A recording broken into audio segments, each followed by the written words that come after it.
Hello guys, in this video, we're going to go over the steps that we follow in order to set up your MailChimp Action Automation for workflows. One of our workflow apps that you're about to install within your agency and connect to your MailChimp account, and more importantly, execute actions directly from your workflow. So let's get started.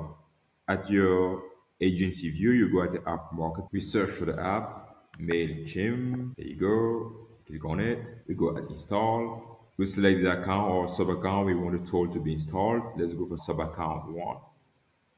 Continue. We go at allow and install. We choose a plan. We confirm. We complete the installation, and we automatically open this new window in order to copy the custom menu link URL. Make sure it's copied, and then we switch back to the agency view in order to create a custom menu link. Remember that you only do it once. You do it if this is your first time installing one of our apps. So let's go at settings, custom menu links, create new. We have to fill this form, and we're going to start by selecting an icon for our custom menu link here, and we have different icons here. Choose one, and then we come here, we type a name for our custom menu link. How do you want to name your custom menu link? By the way, we decided to name our custom menu link Greg Apps.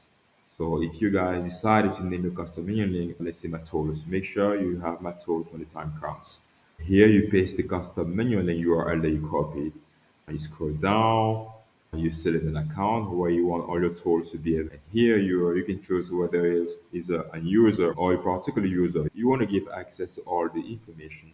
When you're done, you come here and you say the next step is to switch to the sub account in order to connect the tool to your MailChimp platform. So let's switch to sub account, and then we go and look for the custom menu link.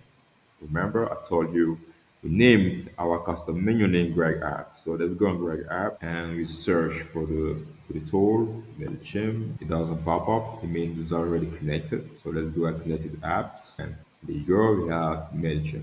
Now let's pretend that MailChimp is not connected yet, okay? And we want to set it up. So how do we go about it? We just have to go at setup, and there's an information required, which is provide the API key. But before we go any further though, you can read how to get your API key. Actually, if you click on it, it will lead you to Smart Queue showing you how to get that key. But let's do it together. Let's switch to our MailChimp platform. Inside MailChimp, we come up here, we go at profile, extra keys. We already have one here. We can create another one, create a key, type a name, generate key, and we have the key. So we copy, make sure it's copied, and then we switch back, paste, and we confirm. Bingo.